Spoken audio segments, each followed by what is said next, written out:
할렐루야. 수요예배 오신 여러분을 주님의 이름으로 축복하고 사랑합니다. 네. 잠시 기도하겠습니다. 하나님 감사합니다. 이 시간 수요예배로 우리가 함께 하나님께 예배드리며 말씀 앞에 나아가게 됨을 감사합니다. 말씀을 통하여서 하나님이 남자를 어떻게 지으셨는지, 남자의 속성이 무엇인지를 알게 하시고 하나님의 창조 질서를 깨닫게 하옵소서. 부부가 서로 인정해주고 사랑하며 가정의 질서가 바로 세워지고 행복한 우리의 삶을 누리게 하옵소서. 감사드리며 예수님의 이름으로 기도드립니다. 아멘. 세상을 지배하는 것은 남자이고 그 남자를 지배하는 것은 여자다라는 말이 있습니다. 저는 이 말을 믿습니다. 이 말에 의하면 우리가 흔히 말하는 갑을 관계에서 아내는 갑입니다. 남자가 겉으로는 갑인 것 같지만 실제는 여자가 갑입니다. 성경에서도 야곱이 에서를 속여서 장자권을 빼앗고 그 형이 다들 축복을 가로채어서 이스라엘이라는 큰 민족을 이루었지만 그 야곱을 지배했던 사람은 그의 어머니 리브가였습니다. 또한 솔로몬이 우상 숭배한 죄악으로 결국 나라가 망하고 남과 북으로 갈렸습니다. 그 원인을 제공한 사람이 누구입니까? 그의 아내들이었습니다. 열왕기상 11장 4절에는 솔로몬의 나이가 많을 때에 그의 여인들이 그의 마음을 돌려 다른 신들을 따르게 하였으므로 왕의 마음이 그의 아버지 다윗의 마음과 같지 아니하여 그의 하나님 여호와 앞에 온전하지 못하였으니. 또한 그 사무엘은 어떤 인물입니까? 그는 말씀의 선지자이자 이스라엘의 최후의 사사를 지냈으며 이스라엘의 초대왕 사울을 기름 부어 왕으로 세웠고 이스라엘의 가장 훌륭한 왕 다윗도 기름 부어 왕으로 세웠습니다. 그 위대한 사무엘을 탄생시킨 사람이 누구입니까? 그의 어머니 한나입니다. 한나의 오랜 기도에 하나님은 응답하셨고 사무엘이라는 위대한 인물을 주셨습니다. 많은 지도자들이 아내로 인해 성공하기도 하지만 아내 때문에 지도자의 자리를 내려놓기도 합니다. 이와 같이 남자를 지배하는 것은 여자입니다.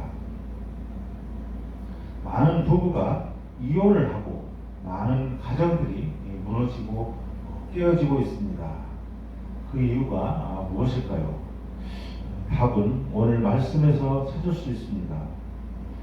모든 부부는 성격이 맞지 않습니다. 이 세상 모든 남자와 여자는 성격이 맞지 않습니다. 다시 태어나도 지금의 배우자와 결혼하겠냐는 질문에 80% 이상이 아니라고 대답했다고 합니다. 이것이 무엇을 의미할까요? 80%라는 수치는 의미 있는 수치입니다. 이것은 어느 누구를 만나도 맞지 않다는 의미로 볼 수 있습니다. 결혼 생활이 힘든 것은 두 사람이 잘못 만나서 힘든 게 아니고 결혼 생활을 하는 방법을 몰라서 힘든 것입니다. 내가 이 여자를 잘못 만난 게 아니고 내가 이 남자를 잘못 만난 게 아닙니다.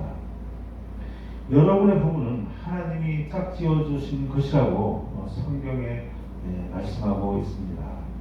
마태복음 19장 6절에는 그런즉 이제 둘이 아니요 한 몸이니 그러므로 하나님이 짝지어 주신 것을 사람이 나누지 못할지니라 하시니. 저는 아내를 26세 때 교회에서 만났습니다. 청년부 활동을 하면서 믿음 안에서 만나게 되었습니다. 그리고 29세에 결혼을 하였습니다. 막상 결혼해서 살다 보니 서로 맞지 않는 부분들이 너무 많았습니다. 그래서 평생 같이 살면서 많이 다투기도 하고 정말 어려운 고비들이 많았습니다. 그래서 우리 부부는 믿음 안에서 만났지만 하나님이 짝지어 주신 부부는 아닌가 보다 생각했습니다. 그런데 그 생각이 바뀌었습니다. 이 설교를 준비하면서 깨닫게 되었습니다. 우리 부부도 성경의 말씀대로 하나님이 짝지어 주셨다는 그 확신이 들었습니다. 우리의 부부를 하나님께서 짝지어 주셨는데도 왜 우리는 이렇게 힘들게 살아가고 있을까요? 오늘 말씀의 주제에 그 답이 있습니다. 오늘 함께 나눌 말씀의 주제는 인정받기 원하는 남편입니다. 부부가 평생 살아도 남편은 아내를 알지 못하고 아내는 남편을 너무 모릅니다. 그래서 서로 상처를 주면서 불행한 인생을 살아갑니다. 저는 이러한 안타까운 현실을 그냥 보고만 있을 수가 없었습니다. 이 문제를 말씀으로 해결해 보기를 원해서 이 주제를 정하게 되었습니다. 참고로 말씀드리는데요, 오늘 말씀은 조금은 주관적일 수도 있습니다. 모든 부부에게 꼭 맞다고 볼 수는 없을 것입니다. 그렇지만 대부분 맞을 것입니다. 특별히 앞으로 살펴보게 될 남자와 여자의 창조 질서를 알게 되므로 더욱 이해가 쉬워질 것이라 생각합니다. 남편들은 아내의 말에 무너집니다. 저는 지금까지 저만 느끼는 감정인 줄 알았습니다. 그런데 모든 남편들이 느끼고 있고 당하고 있는 현실을 알았습니다. 저는 밖에 나가서 직장에서든 누구를 만나든 자존심이 상하는 일이 있거나 또는 기분 나쁜 일이 있거나 상처를 받으면 몇 시간 또는 길어야 하루 이틀 정도면 끝납니다. 그런데 아내로부터 상처를 받으면 이게 기분 나쁠 정도가 아니고 죽고 싶다는 생각이 들 때도 있습니다. 살아갈 의미를 상실해버리는 것 같습니다. 이런 감정이 저에게만 있는 줄 알았습니다. 그런데 차이는 있겠지만 모든 남편들이 겪고 있는 아픔이라는 것을 알았습니다. 이번 설교를 준비하면서 이런 글을 보았습니다. 제가 읽어드리겠습니다. 아무리 강한 남편도 아내를 무서워합니다. 자신의 비밀을, 자신의 허물을 다 알고 있기 때문입니다. 그래서 남편은 아내가 무서운 것입니다. 아내는 남편의 약점을, 남편의 문제를 속속들이 알고 있습니다. 그래서 아내가 하는 말이 남편을 쉽게 무너뜨립니다. 아내가 하는 말 한마디 한마디는 남편에게 견딜 수 없는 고통입니다. 그래서 아내가 뭐라고 하면 남편이 쉽게 화를 벌어내는 것입니다. 처음에는 아내를 이겨보려고 화도 내고 큰 소리도 치지만 결국 남편은 서서히 무너집니다. 겉으로는 격하게 반응하지만 속으로는 다 무너집니다. 결국 남편은 모든 걸 포기합니다. 네, 그렇습니다. 저는 이 말에 정말 공감합니다. 제가 딱 이랬으니까요. 그런데요, 반대로 제 모든 걸 알고 있는 아내가 칭찬해 주는 것은 정말 기적입니다. 남편을 향한 아내의 칭찬과 인정은 남편을 살립니다. 하나님은 아내에게 말씀하시기를 남편을 죽게 하듯 복종하라고 하였습니다. 예배소서 5장 22절에 아내들이여 자기 남편에게 복종하기를 죽게 하듯 하라. 그 이유는요, 남편은 아내의 머리이고 육신의 주님이라는 것입니다. 예배소서 5장 23절인데요. 이는 남편이 아내의 머리되니 그리스도께서 교회의 머리됨과 같음이니 그가 바로 몸의 구주시니라. 베드로전서 3장 6절에도 3장 6절에 사라도 아브라함을 주라 칭하였다고 말했습니다. 저는 성경에서 가장 지키기 어려운 말씀이 항상 기뻐하라, 범사에 감사라는 말씀입니다.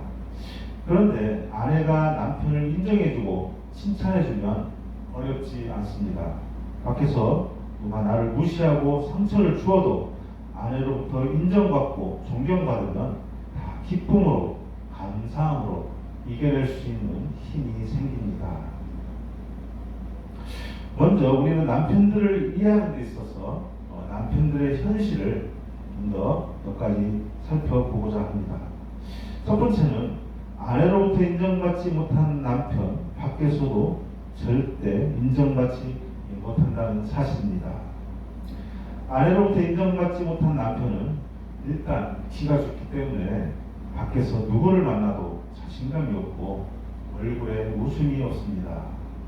그런 사람이 밖에서 어떻게 인정을 받을 수가 있겠습니까? 남편들은 밖에서 인정받지 못하고 무시당하면서도 가정을 위해 참고 견딥니다. 직장에서 잘 나가는 남편들도 물론 있지만 대부분 그렇지가 않습니다. 가정을 지키기 위해 참고 견디는 것입니다. 그런 남편이 집에 와서도 아내에게 인정받지 못하고 살아가는 남편들이 많다는 사실입니다.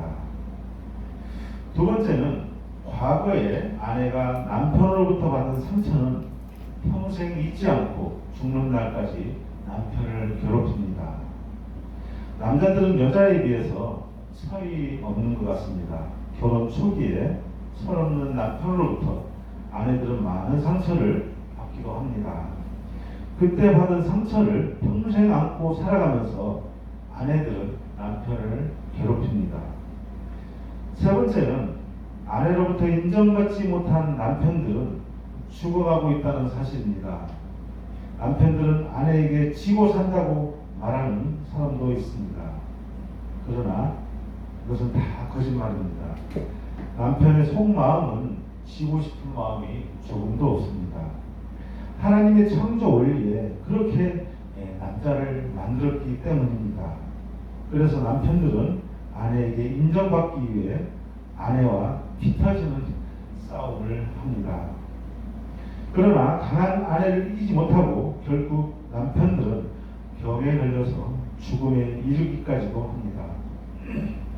남편들은 인정받기를 원하고 자존심을 목숨보다 소중히 여기기에 인정받지 못하고 존중받지 못한 남편들은 서서히 자신감을 잃어가고 우울해지며 인생을 활력있게 살지 못하고 병들어갑니다.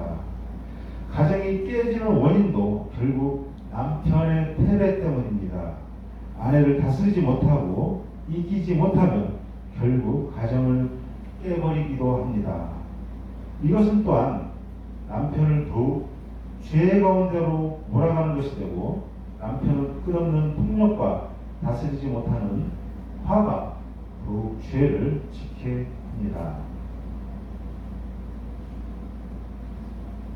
남편의 죄는 공의의 하나님께서 반드시 죄값을 묻기 때문에 그 죄값으로 남편은 병에 걸리고 결국 죽음으로 갑니다. 이래서 남편의 수명이 아내보다 짧은 이유도 여기에 있는 것 같습니다. 마지막 네 번째는 가족을 죽음으로 몰고 간다는 사실입니다. 계속되는 남편의 폭력에 자식도 아내도 남편이 죽기만을 바라고 있는 가정이 있습니다. 인정받지 못하는 남편은 가족들에게 폭력을 행하기도 합니다. 그런 남편을 이해해줄 아내는 거의 없습니다. 결국 아내와 가족들은 남편이 죽기를 바랍니다. 가족이 원수가 되는 것입니다. 남편이 병들고 아프면 어떻게든 남편을 살리려고 하기보다는 남편의 죽음을 대비하는 사람들이 있다는 사실입니다. 성경에도 가족이 원수라는 말이 있습니다. 마태복음 10장 36절에 사람의 원수가 자기 집안 식구리라. 오래전에 리더스 다이제스트에 실렸던 내용인데요. 결혼 생활에 위험 신호들을 알려주는 8가지 내용이 있었습니다. 그 8가지 내용을 제가 읽어드릴 테니 여러분은 몇 개나 해당되는지 체크해 보시면 좋겠습니다. 첫 번째, 당신은 이제 더는 둘이 함께 웃지 않습니다. 당신은 속마음을 부부가 서로 털어놓기보다는 친구를 더 많이 찾습니다. 당신은 부부관계가 활기를 잃어버렸습니다. 당신은 배우자가 보기 싫어 귀가를 꺼냅니다. 당신은 의견 충돌이 생길 때마다 꼭 부부싸움으로 이어집니다. 당신은 배우자에게 잘 보이려고 몸치장하는 것을 아예 포기해 버렸습니다. 당신은 자신의 관심사나 사교 생활에 배우자와 함께 하려는 것을 그만두었습니다. 당신은 둘이 함께 살아가야 할 생각만 해도 기분이 우울해집니다. 여러분은 여기서 몇 개나 해당이 됩니까? 저의 경우는 지금은 많이 회복되었지만 두세 개 정도가 해당이 되는 것 같습니다. 이런 증세들이 사실 한두 가지만 있어도 대단히 위험하다고 합니다. 오늘 본문 말씀의 그 주된 내용은 아내들이여 자기 남편에게 복종하라는 것입니다. 그래서 우리는 복종이 무슨 뜻인지 아는 것이 중요합니다. 먼저 성경을 보겠는데요. 성경에는 남편에게 복종하라는 말씀이 총 6번 등장합니다. 이 말씀을 같이 한번 보겠습니다. 에베소서 5장 22절, 24절 말씀을 같이 한번 보겠습니다. 아내들이여 자기 남편에게 복종하기를 죽게 하듯 하라. 이는 남편이 아내의 머리되니 그리스도께서 교회의 머리됨과 같으니 그가 바로 몸의 구주시니라. 그러므로 교회가 그리스도에게 하듯 아내들도 범사에 자기 남편에게 복종할지니라. 골로새서 3장 18절 말씀인데요. 아내들아 남편에게 복종하라. 이는 주 안에서 마땅하니라.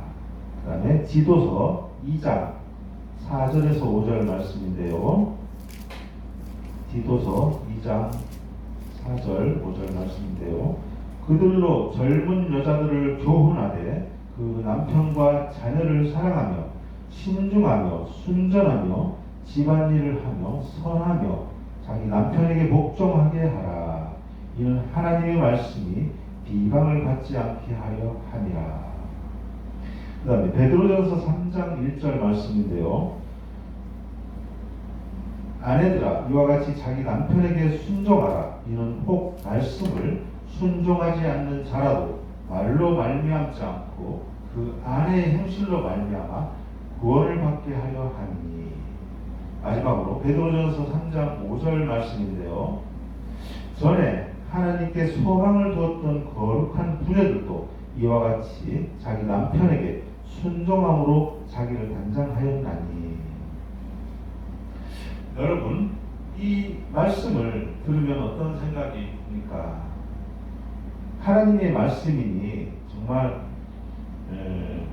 말씀대로 남편에게 복종하며 살겠습니다. 이렇게 하나님의 말씀에 순종하고 싶습니까?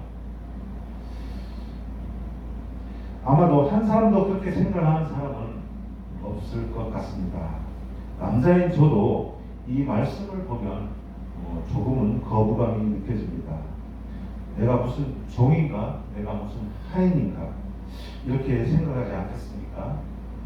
복종하는 것도 부족해서 주님께 복종하라고요? 이건 좀 무리 아니겠습니까?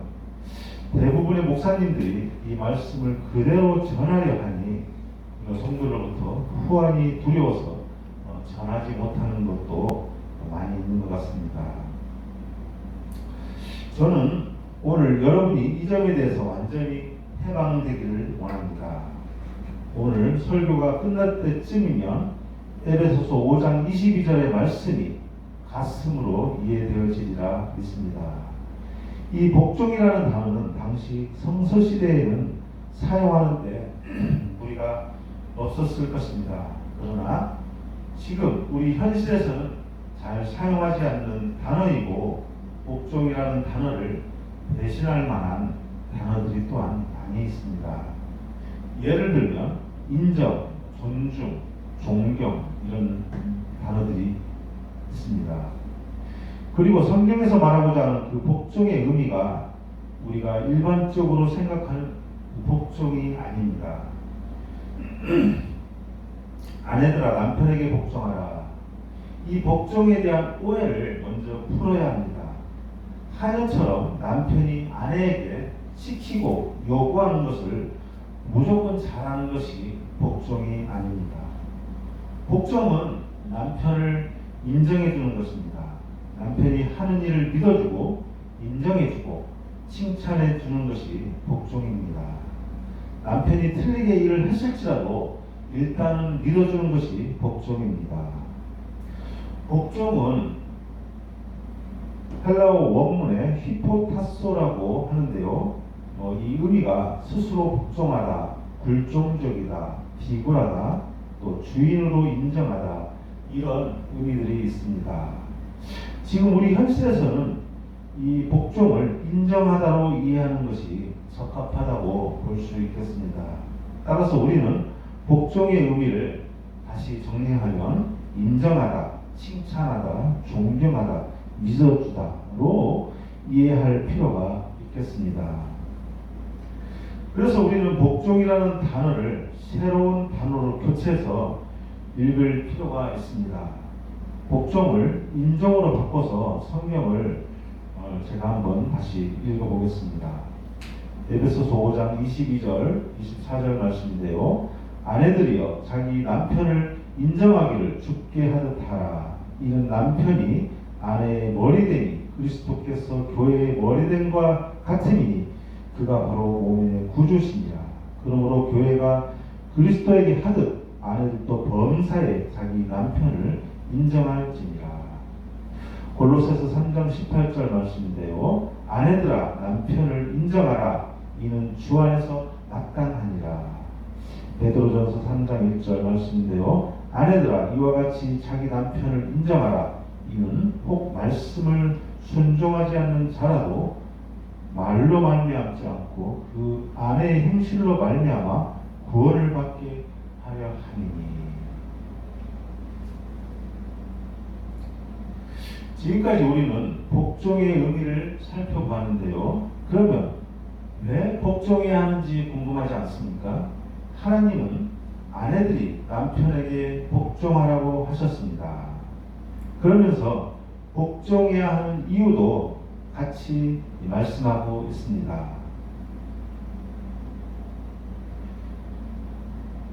첫 번째로 아내가 남편에게 복종해야 하는 이유는 남편이 아내의 머리이기 때문입니다. 하나님은 남자와 여자를 창조하실 때 그 창조 질서를 정하셨습니다. 에베소서 5장 22절 23절 말씀인데요. 아내들이여 자기 남편에게 복종하기를 주께 하듯 하라. 이는 남편이 아내의 머리됨이 그리스도께서 교회의 머리됨과 같으니 그가 바로 몸의 구주시니라. 22절에 복종을 명령하셨고 이어서 23절에 그 이유를 말씀하셨습니다. 23절에서 이는이라는 그 말은 because 또는 for라는 영어의 의미를 갖는 접속사입니다. 이 말씀은 남편과 아내의 관계를 그리스도와 교회의 관계로 말씀하고 있습니다. 교회 안에 그리스도가 없으면 아무 의미가 없습니다. 아내에게도 남편이 없으면 아무 의미가 없습니다.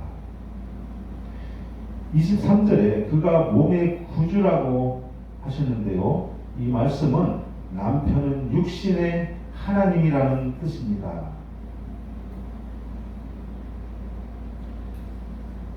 따라서 남편은 아내의 머리이고 그리스도는 교회의 머리입니다. 그러므로 아내는 남편에게 복종해야 한다는 말씀이고 또한 아내와 남편의 관계가 교회와 그리스도의 관계만큼이나 중요하다는 말씀을 하시는 것입니다. 고린도전서에도 동일하게 말씀하고 있는데요. 고린도전서 11장 3절에 그러나 나는 너희가 알기를 원하노니 각 남자의 머리는 그리스도요 여자의 머리는 남자요 그리스도의 머리는 하나님이시니라. 여기서도 하나님, 그리스도, 남편, 아내의 서열을 명확히 정해 놓으셨습니다. 두 번째로 아내가 남편에게 복종해야 하는 이유는 하나님의 말씀이 비방을 받지 않기 위함이라고 합니다. 디도서 2장 4절에서 5절 말씀인데요. 그들로 젊은 여자들을 교훈하되 그 남편과 자녀를 사랑하며 신중하며 순전하며 집안일을 하며 선하며 자기 남편에게 복종하게 하라. 이는 하나님의 말씀이 비방을 받지 않게 하려 함이라. 아내가 남편을 무시하고 인정하지 않으면 그로 인해서 하나님이 욕을 먹는다는 말씀입니다.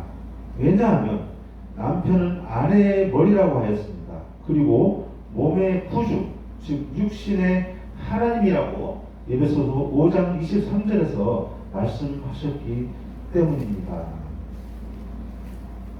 세 번째로 아내가 남편에게 복종해야 하는 이유는 남편에게 복종해야 하는 것이 주 안에서 당연하기 때문이라고 합니다. 골로새서 3장 18절 말씀인데요. 아내들아 남편에게 복종하라. 이는 주 안에서 마땅하니라. 이것은 선택이 아니고 당연히 해야 하는 의무라는 것입니다. 네 번째로 아내가 남편에게 복종해야 하는 이유는 하나님을 믿지 않는 남편도 아내의 순종함을 보고 구원을 받게 하기 위함이라고 하였습니다. 베드로전서 3장 1절 말씀인데요. 아내들아 이와 같이 자기 남편에게 순종하라.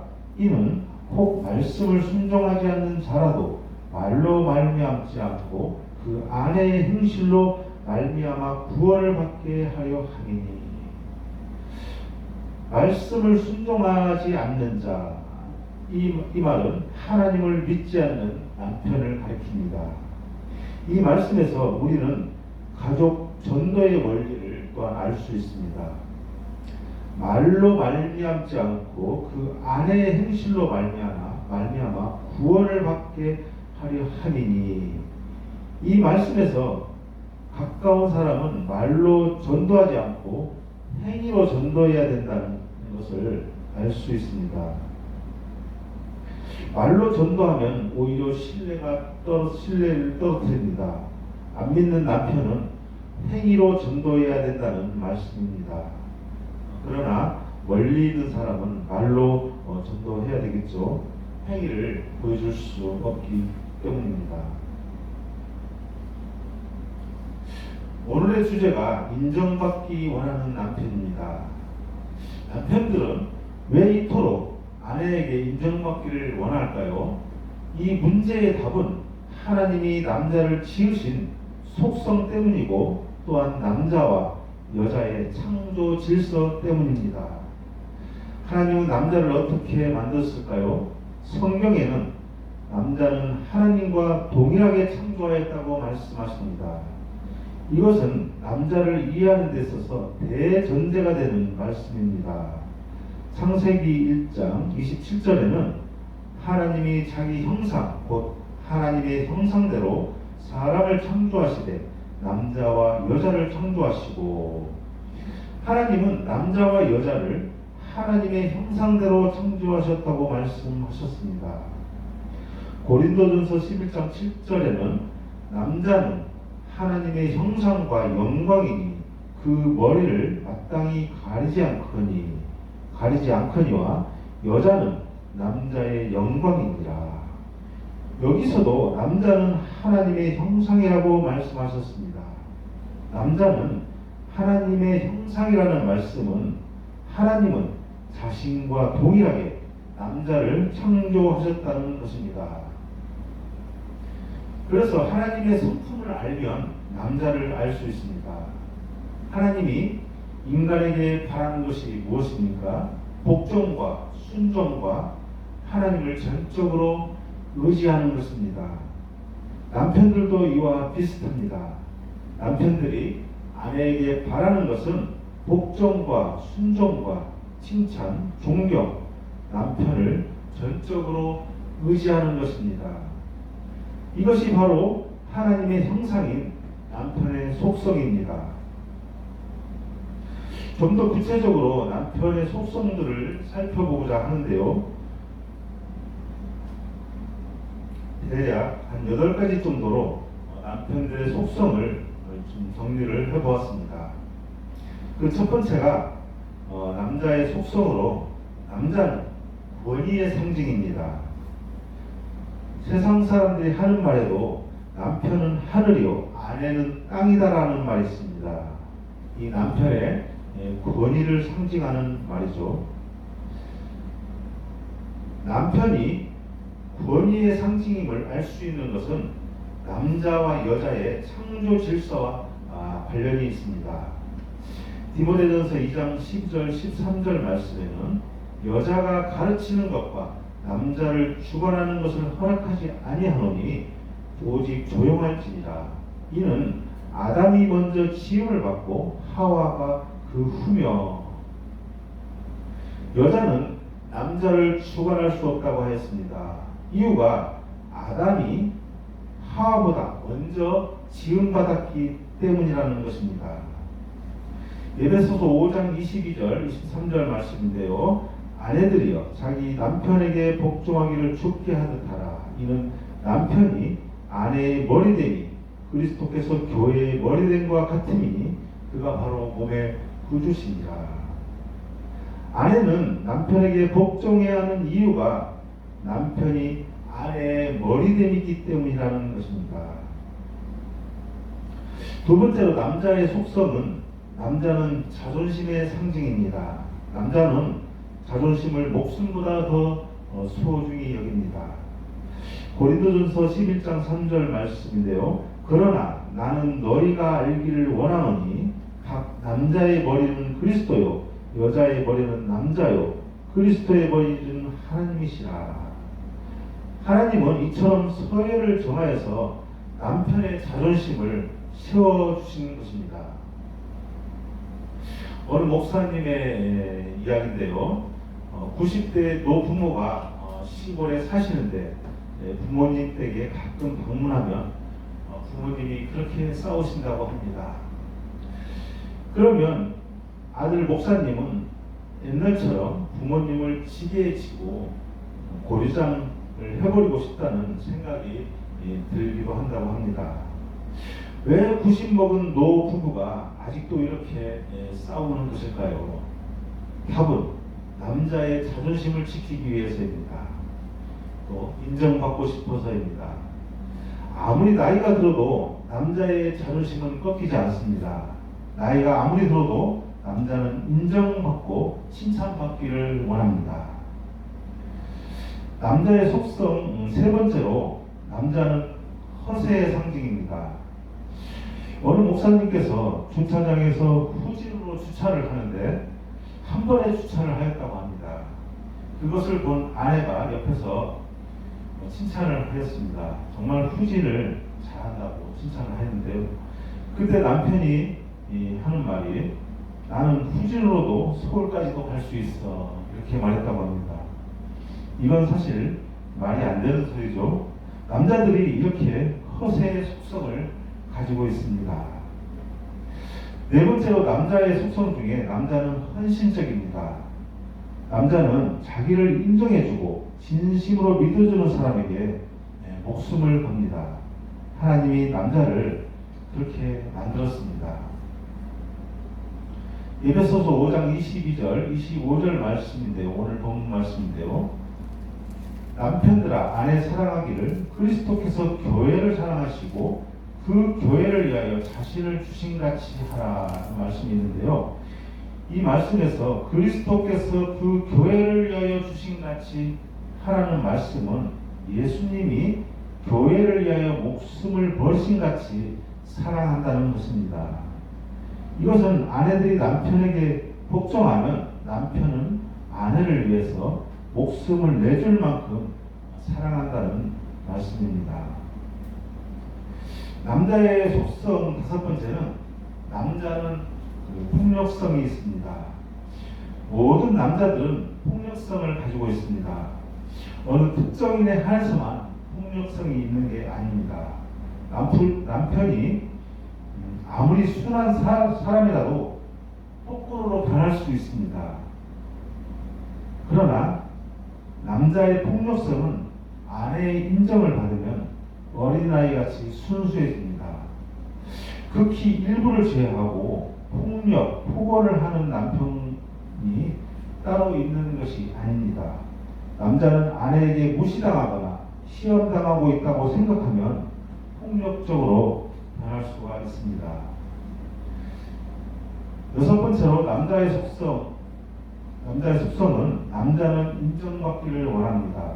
남자들이 끝없이 추구하는 것은 인정받고 싶고 칭찬받고 싶어하고 존경받기를 원합니다. 오늘 본문에서도 동일하게 말씀하고 있음을 알 수 있습니다.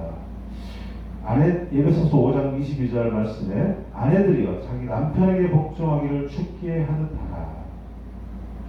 남편의 가장 큰 행복은 아내에게 인정받는 것입니다. 이것은 성경의 진리이고 인간 창조의 원리라고 말할 수 있습니다.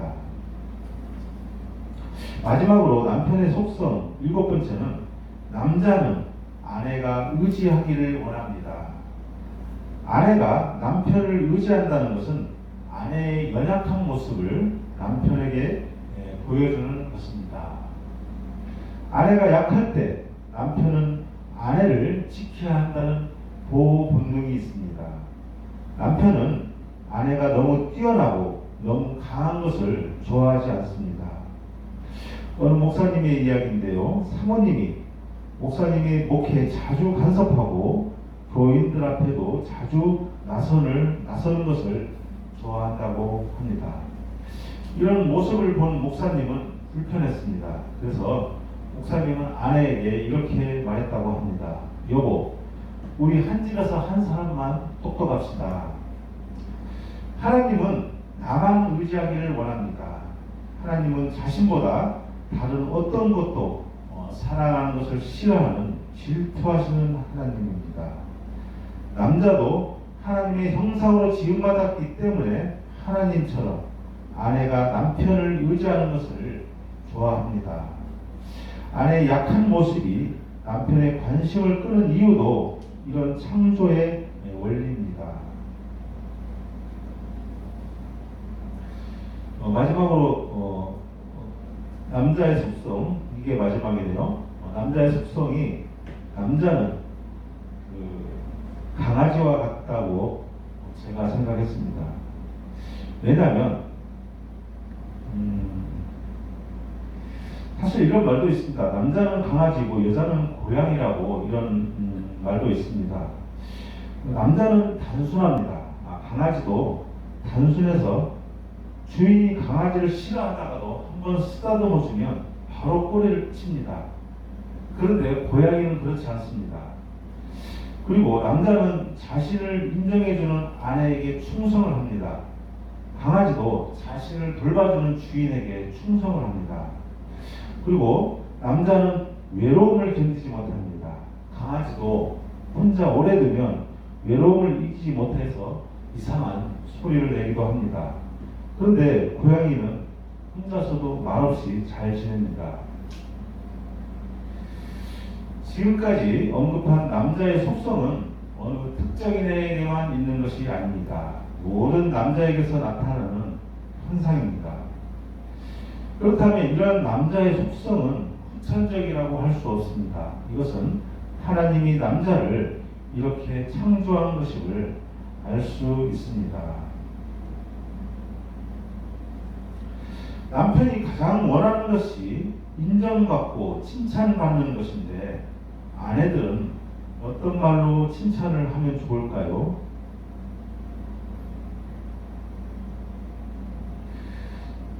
말을 하는데 돈이 들지 않습니다. 돈 한 푼 안 들이고 아내는 남편의 헌신을 기대할 수 있습니다.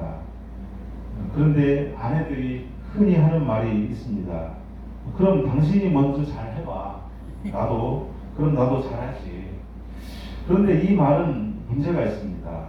이것은 닭이 먼저냐 달걀이 먼저냐 따지는 격인데요. 아내가 먼저 남편을 인정하고 믿어주는 것은 하나님의 창조 질서입니다. 실제로 저는 이 부분을 확인해 보기도 했는데요. 남편이 먼저 치고 들어갔을 때 아내의 반응은 실망 그 자체였습니다. 성경에서 말하는 남자와 여자의 창조 질서는 그냥 있는 게 아니라는 걸 알 수 있었습니다. 남편들은 아내의 칭찬의 말, 인정해주는 말을 늘 듣고 싶어 합니다. 사실 그런 말에 굶주려 있습니다. 남편을 인정해주는 몇 가지 말들을 좀 찾아보았는데요. 예를 들면 당신과 함께라면 어떤 어려움도 이겨낼 수 있을 것 같아요. 이렇게 남편을 칭찬해주면 좋을 것 같습니다. 또는 내가 본 중에서 당신이 제일 낫다. 다소 남편이 모자란 점이 있어도 고마워, 맛있어, 즐거웠어, 당신이 최고야 라고 말해주는 것이 좋지 않을까 생각합니다. 또는 남자가 무슨 짓을 또 하든지 맞아요 하고 맞장구 쳐주면 그것으로 최고의 여자가 될 수 있을 것 같습니다. 이렇게 남편을 인정해 줄 때 남편의 반응이 어떨까요? 남편의 자존감이 높아집니다. 남편에게 자부심이 생깁니다. 남편은 모든 일에 자신감을 얻습니다. 남편의 마음이 평안해집니다. 남편은 아내를 위해, 가정을 위해 헌신적입니다.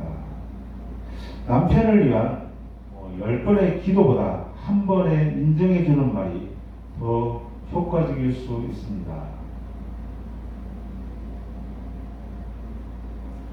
남편은 자신을 인정해주는 아내를 위해서 얼마나 사랑할지 우리 말씀을 한번 보겠습니다. 골로새서 3장 18절 19절 말씀인데요.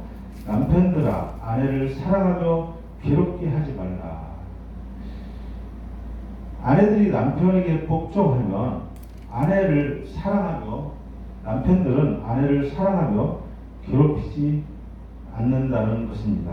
두 번째는 베드로전서 3장 7절 말씀인데요. 남편들아 이와 같이 지식을 따라 너희 아내와 동거하고 그를 더 연약한 그릇이요 또 생명의 은혜를 함께 이어받을 자로 귀히 여기라. 이는 너희 기도가 막히지 아니하게 하려 함이라.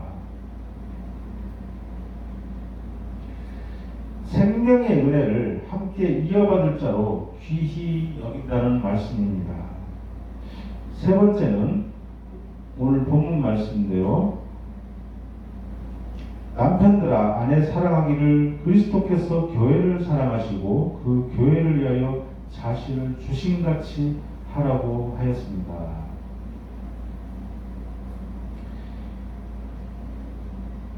오늘 본문 말씀에 22절은 아내에게 복종을 강조하고 있고 25절은 남편에게 희생을 강조하고 있습니다. 여기서 복종과 희생 어느 것이 더 어려울까요? 희생이 훨씬 더 어렵지 않겠습니까? 그러나 남자들은 아내로부터 인정받고 칭찬받으면 남편은 아내를 사랑할 뿐 아니라 목숨까지도 주는 게 남자입니다. 유대인 어머니들은 결혼을 앞둔 딸에게 다음과 같은 편지를 보낸다고 합니다. 딸이 행복한 부부 생활을 누릴 수 있게 하기 위해서인데요. 편지 내용을 제가 한번 읽어드리겠습니다.